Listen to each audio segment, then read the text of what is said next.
Assalamualaikum warahmatullahi ta'ala wabarakatuh. Bismillah, alhamdulillah, wassalatu wassalamu ala rasulillah Sayyidina Muhammad ibn Abdillah wa ala alihi wa sahbihi wa mawalah wa amma ba'du.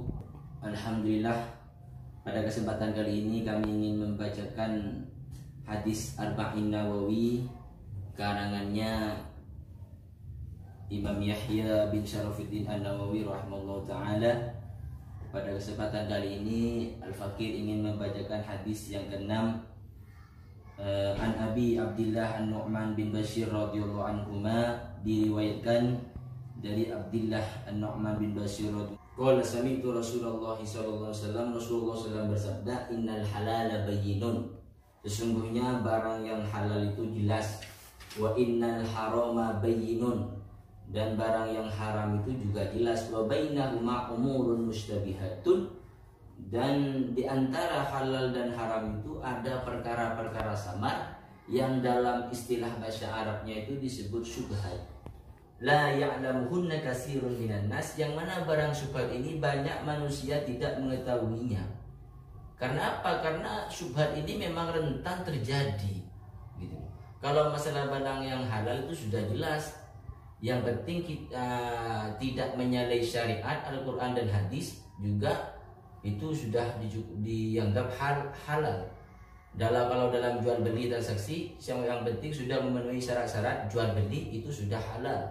Kalau barang haram itu juga jelas, seperti zina, perjudian, mencuri, dan juga pacaran dan lain sebagainya, itu barang yang haram juga jelas. Sekarang antara halal dan haram itu disebut syubhat, yang mana manusia banyak teledor ke dalam syubhat ini. Famanittaqo asyubuhati, barang siapa yang menjaga dirinya dari perkara syubhat, faqad istabra'a lidinihi wa irdihi, maka dia akan bebas, maka dia akan terjaga agama dan harga dirinya.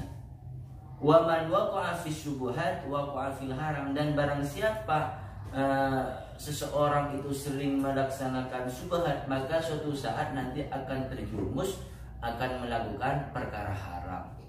Jadi hadis ini menerangkan tentang halal, haram, dan juga syubhat. Maka dari itu disebutkan dalam Ihya-nya Imam Ghazali, kullu lahmin man nabata min haramin fannaru aula, setiap daging yang tumbuh atau keluar dari barang haram, daging yang tumbuh dari barang haram, fannaru aula, maka neraka lebih utama baginya. Maka dari itu semoga kita dan anak cucu kita dijauhkan dari barang-barang haram, lebih-lebih dalam hal ibadah, makanan. Maka sebaiknya kita menjaga anak-anak kita untuk selektif mungkin dalam mencari mengkonsumsi barang halal. Karena apa? Barang haram itu memang sangat bahaya. Kalau sering makan barang haram, maka lambat laun mau atau tidak akan melaksanakan maksiat. Sebagaimana saya ingat dahulu dalam kitab Sulamul Taufiq. Sebagaimana lanjutannya hadis, karra'i yar'a haulal hima yushiku ayyar'a fihi. Sebagaimana ada seorang mengembala di tanah yang mana tanah itu dijaga oleh penjaganya, terjaga, maka jangan sembarangan. Ala wa inna likulli malikin hima, setiap raja itu mempunyai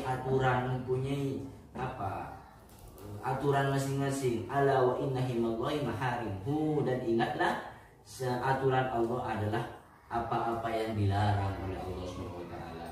Ala wa inna fil jasadi mudghatan, ingatlah bahwasanya di dada kita, di jasad kita, di badan kita ini ada segumpal daging. Idza sholahat sholahal jasadu kulluhu, yang mana bila segumpal daging ini bagus, maka semua amal kita, pekerjaan kita akan bagus. Wa idza fasadat fasadal jasadu kulluhu, dan bila segumpal daging ini rusak, jelek, maka jelek pula semua amal kita. Ala wahya al-qalbu, apa itu segumpal daging itu? Sebagaimana hadis riwayat Imam Bukhari dan Muslim. Jadi perlu hati kita ini dijaga. Jangan sering dengki kepada orang, sering iri, sering mencaci maki, menggibah. Kenapa? Karena membuat hati ini menjadi gelap, sehingga kita terhalang dari rahmat Allah Subhanahu wa taala, yang mana disebutkan firman dalam Al-Qur'an, yauma la yanfa'u malun wala banun illa man atallaha biqalbin salim, di mana di hari tidak akan manfaat harta dan juga anak kecuali dengan membawa hati yang selamat dalam menghadap kepada Allah SWT. Sekian dari Al-Fakir, wallahu a'lam bishawab. Bila ada salah-salah keterangan atau pemahaman mohon dikoreksi. Wassalamualaikum warahmatullahi wabarakatuh.